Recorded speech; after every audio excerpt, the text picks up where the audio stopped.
పరిశుద్ధ గ్రంథంలో ఒక ప్రత్యేకమైనటువంటి అంశాన్ని గురించి మనం ధ్యానం చేసినట్టయితే అది కష్టకాలాల్లో, ఆపద సమయాల్లో మనకెంతో ధైర్యాన్ని కలుగజేస్తుంది. కొలస్సీయులకు రాసిన పత్రిక 3వ అధ్యాయం 15-16 వచనాలు.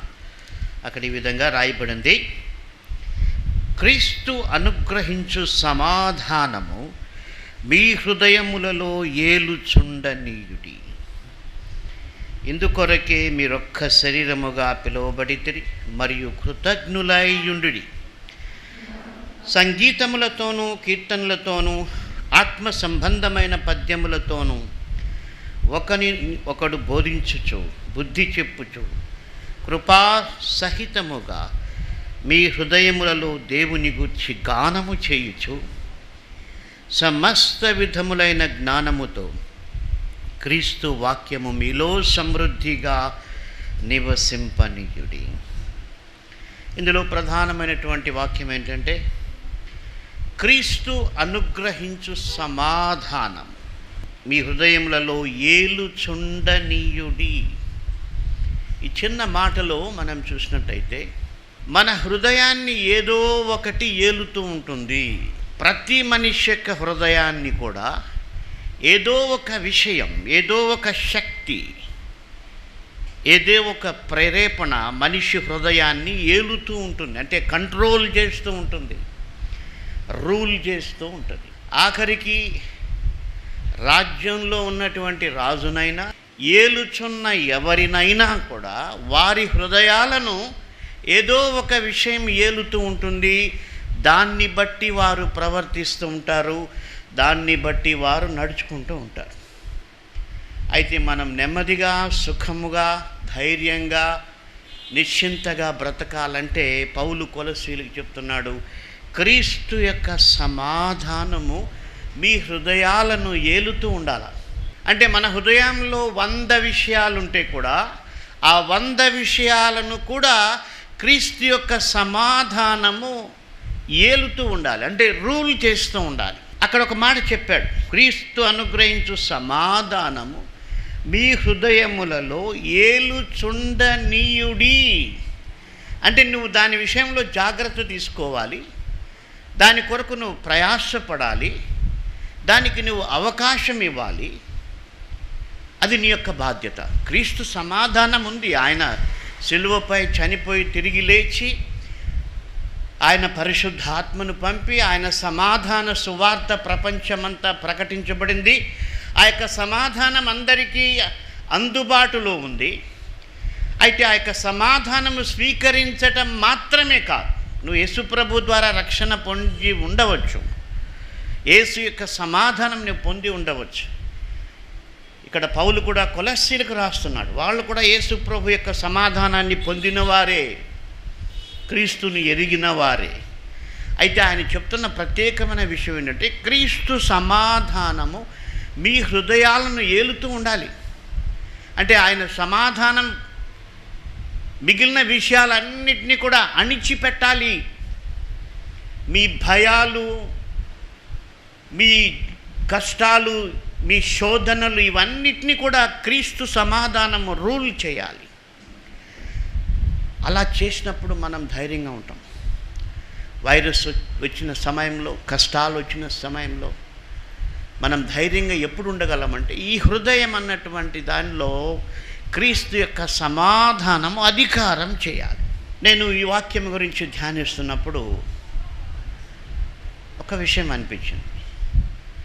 ఒక మనిషి పిచ్చిగా ప్రవర్తిస్తున్నాడు, లేకపోతే ఒక మనిషి వ్యభిచారంలో జీవిస్తున్నాడు, లేకపోతే ఒక మనిషి అబద్ధాలు చెబుతూ ఉన్నాడు. సో ఇవన్నీ కూడా మనం చూసినప్పుడు నాకు ఉదయకాలం వచ్చిన తలంపు ఏంటంటే అది అతని హృదయాన్ని రూల్ చేస్తూ ఉంది. కాబట్టి అతను ఆ విధంగా ప్రవర్తిస్తాడంతే. వాని చేతిలో ఏం లేదు. పోర్నోగ్రఫీ చూసేవాడు ఏం చేయలేడు, ఎందుకంటే అది వాని హృదయంలో అది వాన్ని రూల్ చేస్తూ ఉంది. రూలింగ్ అంటే ఏంటంటే దాని కింద పని చేయటమే. ఒక చెడ్డ పని చేసేవాడు, లేకపోతే ఒక సేవకుని గురించి వ్యతిరేకంగా మాట్లాడేవాడు, లేకపోతే బైబిల్ వాక్యానికి వ్యతిరేకంగా ప్రవర్తించేవాడు, ఈ వాక్యాన్ని బట్టి అర్థం ఏంటంటే వానిలో క్రీస్తు యొక్క సమాధానము ఏలడం లేదు, ఇంకేదో కాబట్టి ఈ ప్రసంగం యొక్క మూల వాక్యం అనేది నీ హృదయాన్ని ఏమి ఏలుతున్నది? క్రీస్తు సమాధానం ఏలుతూ ఉందా? ధనాశ ఏలుతూ ఉందా? శరీరాశ ఏలుతూ ఉందా? జీవపు డంబం ఏలుతూ ఉందా? ఇంకేదైనా ఏలుతూ ఉందా? గమనించండి, ఏలేటువంటి వాడు మిగిలినవన్నీ కూడా తన కంట్రోల్లోకి తీసుకుంటాడు. ఆ ప్రభుత్వం ఏం చేస్తుందంటే అంతవరకు ఆ రాజ్యంలో, ఆ దేశంలో, ఆ రాష్ట్రంలో ఉన్నటువంటిదంతటినీ కూడా ఆ ఎన్నికైన ప్రభుత్వము తన కంట్రోల్లోకి తీసుకుంటుంది, తనకిష్టం వచ్చినట్టుగా పరిపాలన చేస్తుంది. అది ఏలడం అంటే. మన హృదయ పరిస్థితి కూడా అంతే. నీ హృదయాన్ని ఏమి ఏలుతుందో అది నిన్ను కంట్రోల్ చేస్తుంది, అది నిన్ను రూల్ చేస్తుంది. అయితే మనము క్రీస్తు యొక్క సమాధానము మన హృదయంలో ఏలనీయుడి అంటే నాకు అనిపిస్తుంది, క్రీస్తు చెప్పిన మాటలన్నిటికీ మనం విధేయులైతే ఆయన సమాధానం మన హృదయాలను ఏలుతుంది. హల్లెలూయా. అదొక్కటే మార్గం. షార్ట్ కట్ మెథడ్స్ ఏం లేవు. ఎవరికో డబ్బులు పంపిస్తే, లేకపోతే ఏదో ఎవరినో పొగిడితే అదా కాదు. దేవుని కానుకలు ఇవ్వాలి, మంచిదే. కానీ నీ బాధ్యత ఏంటంటే నీ హృదయాన్ని క్రీస్తు యొక్క సమాధానం ఏలుతూ ఉండాలి. ఆయన సమాధానము నీ హృదయ యొక్క స్థితిని కంట్రోల్ చేస్తూ ఉండాలి. మామూలుగా హార్ట్ పేషెంట్స్కి మిషన్స్ పెడతారు. అప్పుడు ఏంటంటే హార్ట్ తనకు తానుగా చేసేది ఏమీ ఉండదు, మిషన్ కంట్రోల్ చేస్తుంది. అంటే ఆ యొక్క హార్ట్ మిషన్ యొక్క కంట్రోల్లోకి వెళ్ళిపోద్ది. ఆ యొక్క హార్ట్ బీట్ అంతా కూడా మిషన్ కంట్రోల్ చేస్తుంది. మన హృదయాలన్నీ కూడా క్రీస్తు చేతిలోకి వెళ్ళి ఆయనతో కంట్రోల్ చేయబడితే ఎంత మేలు. అందుకే పౌలు కొలస్సీలకి రాస్తూ అన్నాడు, క్రీస్తు యొక్క సమాధానము మీ హృదయాలను ఏలుతూ ఉన్నట్టయితే మీరు దేనికి భయపడాల్సిన పని లేదు, ఏ ఆపదకు, ఏ కీడుకు మీరు జంకాల్సిన పని లేదు. ఆయన సమాధానం మీ హృదయాలను ఏలుతూ ఉండాలి. అప్పుడు అన్ని విషయాలు నువ్వు జయిస్తావు. ఎన్ని శోధనలున్నా, నీ కుటుంబంలో ఎన్ని కష్టాలున్నా, ఎందుకంటే ఏలుతున్నది క్రీస్తు యొక్క సమాధానం. ఆయనకు సమస్తమును లోబరుచుకునేటువంటి శక్తి ఉంది. ఆయన సర్వశక్తిమంతుడు. ఆయన ఆజ్ఞాపించినప్పుడు భూమి ఆకాశములు కలిగాయి. ఆయన నోటి ఊపిరి చేత వాటి సర్వ సమూహము కలిగింది. ఆయన మాట సెలవీయగా ఆ ప్రకారం ఆయన ఆజ్ఞాపింపగానే కార్యము స్థిరపరచబడెను అని 33వ కీర్తనలో రాయబడింది. ఆయన శక్తి గురించి. ఆ యొక్క 33వ కీర్తన మరి మీరు ఇంటికి వెళ్ళి తర్వాత చదవండి. అంటే ఆయనకు అధికారం. సముద్ర జలములను రాశిగా కూర్చువాడు ఆయనే, అగాధ జలములను కొట్లలో కూర్చువాడు ఆయనే. లోకులందరూ యెహోవాయందు భయభక్తులు నిలుపవలెను, భూలోక నివాసులందరూ ఆయనకు వెరువవలెను. అంటే ఆయన సమస్తమును కంట్రోల్ చేయగలిగినటువంటి దేవుడు. కాబట్టి ఆయన మన హృదయాల్ని ఏలినప్పుడు ఇంకా ఏమింది? ఎన్ని ఇబ్బందులున్నా ఆ యొక్క సమాధానం మనకి ఏం చేస్తుందంటే గొప్ప ధైర్యాన్ని ఇస్తుంది. కాబట్టి ఆ యొక్క క్రీస్తు యొక్క సమాధానం మన హృదయాల్ని ఏలనివ్వాలి. ఎప్పుడు మన జీవితం ఆయన యొక్క మాటలకు సరిపోల్చుతూ జీవించినట్టయితే ఆయన సమాధానం మనతో ఉంటుంది, మన హృదయాలని ఏలుతుంది. కాబట్టి నాకు మత్తయి సువార్త 5, 6, 7 అధ్యాయాలంటే చాలా ఇష్టం. ప్రతిరోజు తప్పక నేను వాటిని ధ్యానిస్తాను. ఇంగ్లీష్, తెలుగు 2 భాషల్లో కూడా అది కంటపడదు. ఎందుకంటే నా జీవితము యేసు రక్షించాడు, పాపం నుండి విడిపించాడు. విడిపించి ఆయన ఏం చెప్పాడు? ఆయన చెప్పినట్టు బ్రతకమన్నాడు. నా గొర్రెలు నా స్వరము వినును. అసలు ఆయన స్వరమేంటో నీకు తెలియకపోతే, ఆయన పలికిన వాక్కులేవో నీకు తెలియకపోతే నువ్వు ఎలాగ నడవగలవు?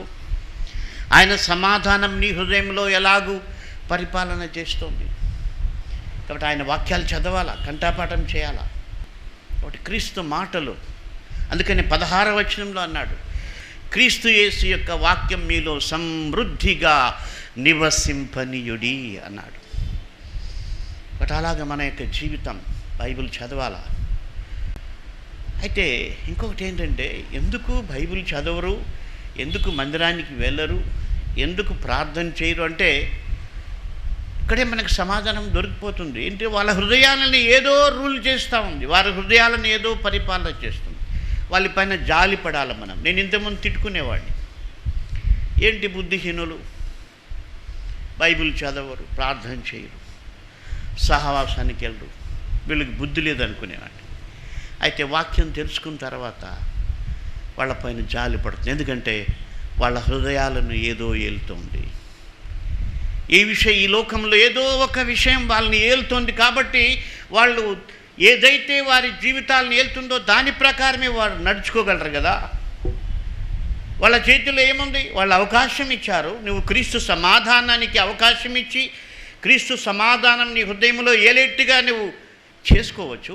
నువ్వు అలా చేసుకోకపోతే ఇంకేదో చేసుకున్నావు. దినమంతా వాట్సాప్ ఏలేటువంటి వాళ్ళు లక్షల మంది ఉన్నారు. వాట్సాప్ విశ్వాసుల జీవితాలని ఏలుతూ ఉంది, వాళ్ళని పరిపాలన చేస్తుంది. అందుకే వాళ్ళు బైబిల్ చదవలేరు, కొంతసేపు నెమ్మదిగా ప్రార్థన చేసుకోలేరు, ఉదయం లేస్తూనే దాన్ని చూడకుండా ఉండలేరు, పడుకోక ముందు చూడకుండా పడుకోలేరు. అంటే అది ఏలుతూ ఉంది. కాబట్టి మనం ఏది కూడా మనల్ని ఏలకుండా, వాట్సాప్ అవసరం లేదని నేను చెప్పట్లేదు, అవసరమే. కానీ అది నిన్ను పరిపాలిస్తుందా, నీవు దాన్ని పరిపాలిస్తున్నావా? అది చాలా ఇంపార్టెంట్. కాబట్టి మనకు దేవుని యొక్క సహవాసం కావాలి. పాత నిబంధన గ్రంథంలో ఓ మంచి సంఘటన మనం చూసినట్టయితే, న్యాయాధిపతుల గ్రంథంలో కాలేబు గురించి ఒక మంచి మాట రాయబడింది. న్యాయాధిపతుల గ్రంథం 1వ అధ్యాయం 20వ వచనం. మోషే చెప్పినట్లు వారు కాలేబుకు హెబ్రోను నీయగా అతడు 3 అనాకీయులను అక్కడ నుండి పారద్రోలి దానిని స్వాధీనపరచుకొనెను. హెబ్రోన్ అన్నటువంటి మాటకు సహవాసం అని అర్థం.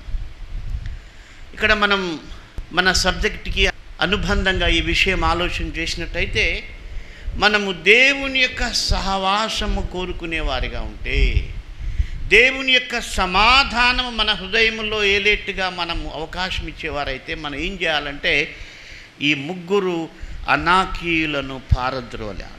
కాలేబు ఆ యొక్క హెబ్రోన్ను స్వాధీనం చేసుకోవడానికి 3 అనాకీయులను అక్కడ నుండి పారదోలి దానిని స్వాధీనం చేసుకున్నాడు. కాబట్టి దేవుని సహవాసం ఇక్కడ ఉందనుకుందాం, హెబ్రోన్ ఇది అనుకుందాం. ఈ హెబ్రోన్ని స్వాధీనం చేసుకోవాలంటే దేవుని సన్నిధిని, దేవుని యొక్క సమాధానం మన జీవితాల్ని ఏలేట్టుగా మనం ఎప్పుడు చేసుకోగలమంటే ఆ యొక్క హెబ్రోన్ని ఆక్రమించుకొని ఉన్నటువంటి 3 అనాకీలను పారద్రోలాలి.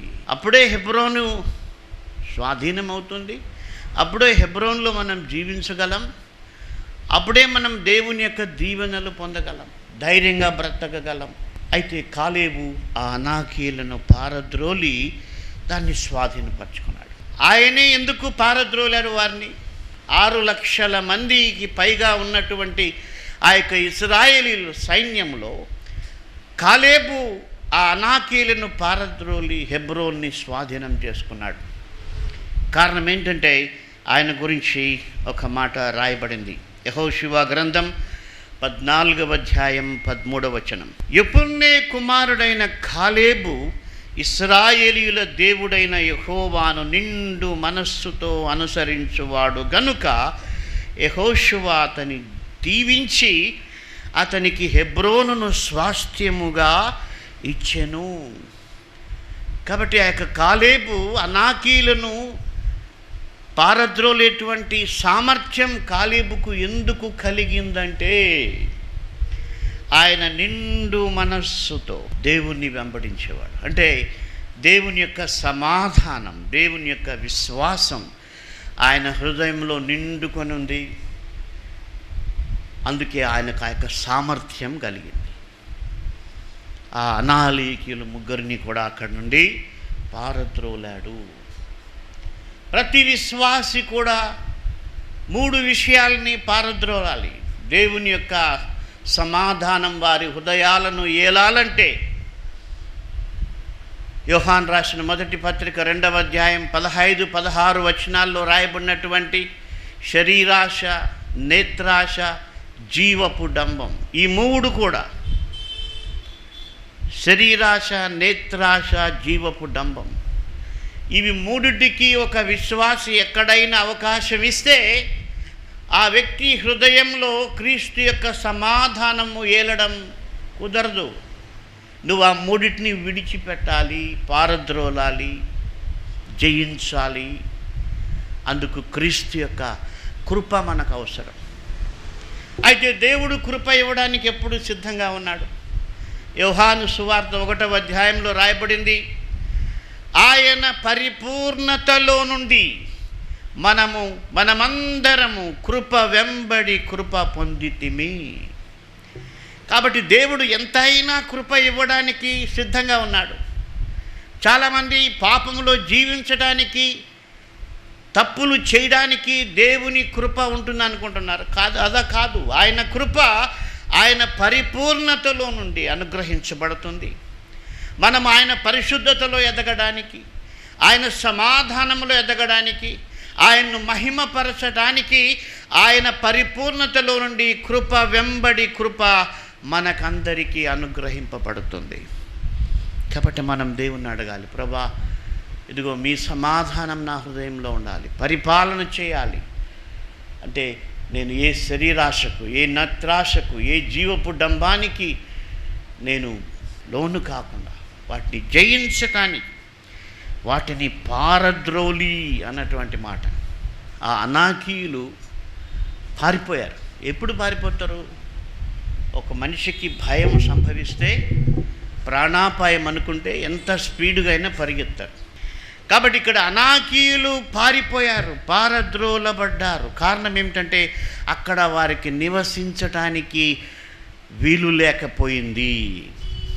కాబట్టి నువ్వు క్రీస్తులో ఎంతగా ఎదగాలి, ఎంతగా ప్రార్థించాలి, ఎంతగా వాక్యము చదవాలి, ధ్యానించాలంటే ఇక నీ హృదయంలో, నీ జీవితంలో ఆ యొక్క శరీరాశ, నేత్రాశ, జీవపు డంబం అన్న వంటివి నివసించటానికి వీలు లేకుండా పారిపోయే విధంగా నీవు క్రీస్తులో ఎదగాలి.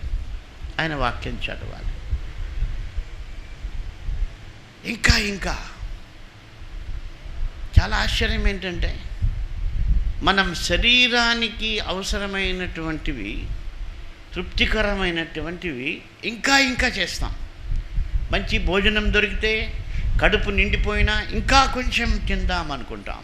ఏదైనా మనకిష్టమైనటువంటిది ఇంకా కొంతసేపు మనకిష్టమైనటువంటిది ఏదైనా. అయితే ఆత్మ సంబంధంగా మనం అలాంటి ఆశ కలిగి ఉండాలి. కాబట్టి మనం క్రీస్తు వాక్యం ధ్యానించాలి. మనం క్రీస్తు యొక్క వాక్యంతో మన హృదయాన్ని నింపుకోవాలి, అన్నెసెసరీ థింగ్స్తో కాదు. అలా అయితే క్రీస్తు యొక్క సమాధానం మనలో పరిపాలన చేయదు.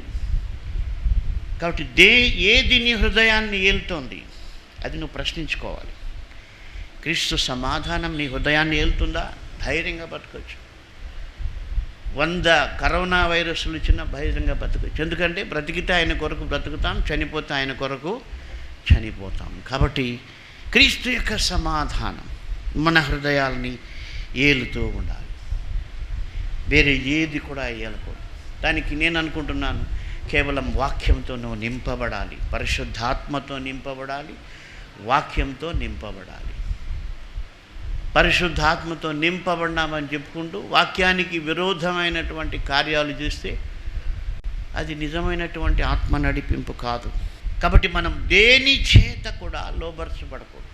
అందుకే పౌలు అన్నాడు కొరింథీ పత్రిక 6వ అధ్యాయంలో, ఆయన మొదటి కొరింథీ పత్రికలో రాస్తూ 6వ అధ్యాయంలో అన్నాడు, 10వ అధ్యాయంలో అన్నాడు, నేను దేని చేతను లోబరచబడనొల్లను.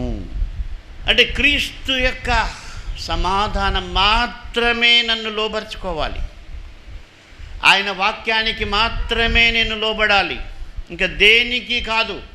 ఏ అలవాటుకు కానీ, ఏ వ్యవస్థకు కానీ, బైబిలుకు వ్యతిరేకమైనటువంటి ఏ బోధకు కానీ, ఏ విషయానికి కానీ నేను లోబడకూడదు. కాబట్టి మీరు ఒకవేళ సేవకులు ఇంకొక సేవకుల్ని తిట్టుకునే వీడియోలు చూస్తూ ఉంటే మీరు సమయాన్ని వ్యర్థం చేస్తున్నారు.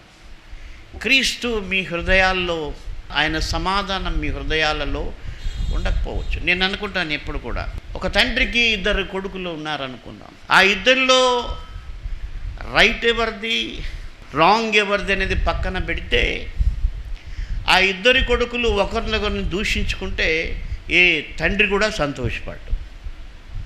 వీళ్ళు దూషించుకోవాల్సిందే తప్ప తండ్రికి అయితే సంతోషం ఉండదు. కాబట్టి ఒక సేవకుడిని ఒక సేవకుడు దూషిస్తే తండ్రికి సంతోషం ఉండదు. మీరు పోయి సర్వలోకానికి సువార్త చెప్పండి అని దేవుడు చెప్తే వీళ్ళు కొట్టుకుంటుంటే అది చాలా నేరం. క్రీస్తు బోధకు వ్యతిరేకమైనటువంటి సంభాషణ కానీ, సందేశము కానీ, సహవాసము కానీ దేవునికి వ్యతిరేకమైనటువంటిది. కాబట్టి మనం చాలా జాగ్రత్తగా ఉండాలి. క్రీస్తు సమాధానం నా హృదయాన్ని ఏలుతూ ఉందా, లేకపోతే వేరే ఏదైనా నా హృదయాన్ని కంట్రోల్ చేస్తూ ఉందా? మనం ప్రార్థన చేస్తూ దేవుడు మనకు తెలియజేస్తాడు. ఇదేం పెద్ద విషయం కాదు.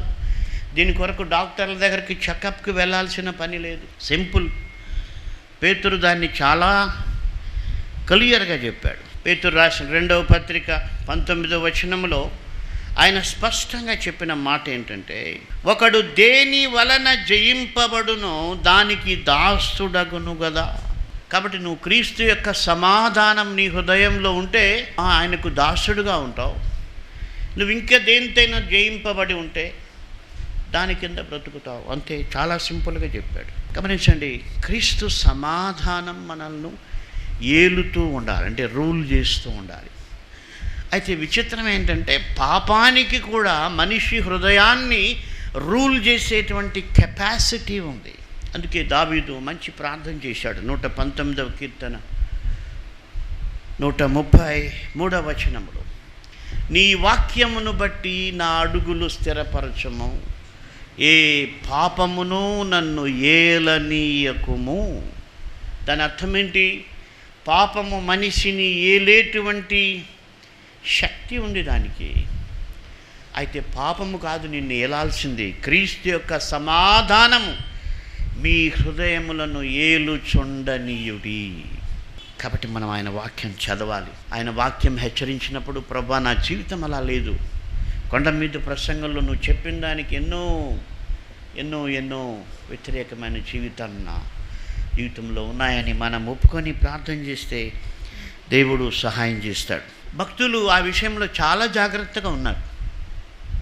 పాత నిబంధనలు దావీదు అయితేనేమి, కొత్త నిబంధనలు పౌలు అయితేనేమి, మళ్ళీ భక్తులందరి జీవితాలు చూస్తే వాళ్ళు చాలా కేర్ఫుల్గా ఉన్న విషయం ఏంటంటే, దేవుడే వారిని పరిపాలించేట్టుగా, దేవుని సమాధానమే వారి హృదయాల్లో ఉండేట్టుగా వాళ్ళు జాగ్రత్త పడారు. అందుకే వాళ్ళు ప్రివెన్షన్, ఏ పాపము కూడా నన్ను ఏలకూడదు ప్రభా, నీవు నన్ను ఏలాలి, నీ వాక్యం నన్ను ఏలాలి. ఇంకా కీర్తనల గ్రంథం 19వ అధ్యాయం 13వ వచనంలో ఆయన అంటున్నాడు, దురభిమాన పాపములో పడకుండా నీ సేవకుని ఆపము, వాటిని నన్ను ఏలనీయకుము. అవి ఏలుతాయి నన్ను, ఇంకా నేను నీ వాక్యం నెరవేర్చలేను, కాబట్టి వాటిని నన్ను ఏలనీయకుము. అప్పుడు నేను యథార్థవంతుడనై అధిక ద్రోహము చేయకుండా నిందారహితుడనగుదును. కాబట్టి మనం అధిక ద్రోహం చేసేస్తాం. ఏంటి? పాపానికి మనం అవకాశం ఇస్తే అక్కడ దేవుని దృష్టికి అధిక ద్రోహం చేస్తామని భక్తుడు అంటున్నాడు. కాబట్టి అది నా జీవితంలో వద్దు ప్రభువా, నువ్వు దాన్ని కంట్రోల్ చేయి, అప్పుడు నేను అధిక ద్రోహము చేయకుండా నిందారహితుడనగుదును. మన జీవితాల్లో ఈ కష్టకాలంలో ఇప్పుడు వైరస్లు ఉన్నాయి, ఇంకా వైరస్లు వస్తాయి. బైబిల్ చెబుతుంది ప్రపంచ జనాభాలో 3వ వంతు మనుషులు చనిపోయేటువంటి పరిస్థితులు రానయ్యున్నాయి ప్రభు రాకడకు ముందుగా. కాబట్టి మనం దేవుని యొక్క సమాధానం, క్రీస్తు యొక్క రక్తంలో మనం కడగబడి మన పాపములు ఆయన పాదాల దగ్గర ఒప్పుకొని రక్షణ అనుభవం కలిగి ఆయన వాక్యం మన హృదయంలో పెట్టుకొని ఆయన సమాధానం మనల్ని ఏలుతూ ఉండాలి. పొద్దున్నే లేస్తూనే మనం ప్రార్థన చేయాలి, ప్రభువా మీ సమాధానం నన్ను ఏలాలి, నా కుటుంబాన్ని ఏలాలి, నా బిడ్డలను ఏలాలి. ఈ లోకంలో ఏ చెడు అలవాటు, ఏ పాపము నన్ను కానీ నా కుటుంబాన్ని కానీ ఏలకూడదు అని మనం ప్రార్థన చేయాలి. ప్రభు యొక్క శిలువ మరణ దృశ్యాన్ని మనం ఎప్పుడు గుర్తుపెట్టుకోవాలి. ఆయన మన కొరకు హింసించబడ్డాడు, నిందించబడ్డాడు, దూషించబడ్డాడు, ఉమ్మి వేయించుకున్నాడు. కాబట్టి మనకు శోధనలు వచ్చినప్పుడు ఆయన వైపు చూడాలి. ఆయన సమాధానం మన హృదయాల్లో వెళుతూ ఉండాలి. కాబట్టి ప్రభు ఆయన సమాధానము నా హృదయములో ఏలుతూ ఉండాలని కోరుకునే ప్రతి ఒక్కరికి కృప అనుగ్రహించి వారిని ప్రతి విధమైనటువంటి ఇతర అధికారం నుండి ఆయన విడిపించుటకు శక్తిమంతుడు. అలాగన ప్రభు యొక్క సమాధానము మన హృదయములలో ఏలుటకు ప్రభు సహాయం చేయునుగాక. ప్రార్థించుకుందాం. దయగల ప్రభువా, మిమ్మల్ని స్తుతిస్తూ ఉన్నాం. అవును తండ్రి, మీ సమాధానము మా హృదయములలో ఏలుచుండనీయుడి అన్నారు. కాబట్టి మేము దాని విషయంలో జాగ్రత్తగా ఉండాలి. మీ సమాధానము మా హృదయాలను ఏలునట్లుగా మేము మీ సహాయం కొరకు వేడుకోవాలి. మీ వాక్యం చదవాలి, మీ మాటలు మా హృదయంలో దాచుకోవాలి. క్రీస్తు యేసు యొక్క వాక్యం మీలో సమృద్ధిగా నివసింపనీయుడు అన్నారు. కాబట్టి మాలో మీ యొక్క వాక్యం సమృద్ధిగా ఉంటూ మీ వాక్య ప్రకారం మేము జీవిస్తూ మీ యొక్క సమాధానం మా హృదయాలను ఏలునట్లుగా సహాయం చేయమని మనవి చేస్తున్నాం.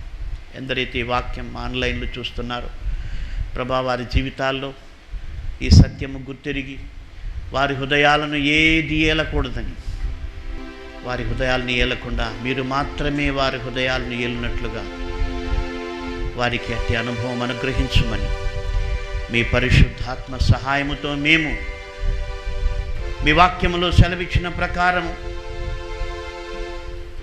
మీ సమాధానము మా హృదయములను ఏలుటకు మేమెల్లప్పుడూ కూడా మీ వాక్య ప్రకారం జీవించుటకు మీరే సహాయము చేయమని మీ పునరుత్థాన శక్తిని మేము వేడుకుంటూ మరియు ప్రతి కుటుంబంలో మీ సమాధానమునట్టు సహాయం చేయమని యేసు శక్తిగల నామమున ప్రార్థిస్తున్నాము తండ్రి. ఆమేన్. Praise the Lord. I am Akshay Kumar from Agape Church, Bhimavaram, West Godavari district. I am studying BTech second year. First of all, I want to thank to Pastor Kangaraj Garu to give this opportunity to memorize 70 verses from the Bible, and it is very useful to my spiritual growth. And he also encouraged me to transfer 1,000 rupees prize money to my account. Memorize and recall Jesus' words. It is very useful to your spiritual life. Thank you. Praise the Lord. I am Sundari from Manna Church, Bhimavaram, West Godavari district. I completed my inter first year. First, I want to thank you for Pastor Gangaraj Garu, who were encouraging me to by heart 70 Bible verses. It is very useful for my spiritual life, and it is very useful to apply in my daily life. And he also encouraged me to transmit 1,000 prize money to my account. Finally, I want to tell, memorize and recall Jesus' words. It is very useful to grow up in your spiritual life. Thank you. Hello, I'm Beulah and I'm a dental graduate. By the grace of God and by the inspiration of my father, Pastor Gali Gangaraju, I have memorized 1,000 verses from the Holy Bible. I pray that you memorize if God inspires you.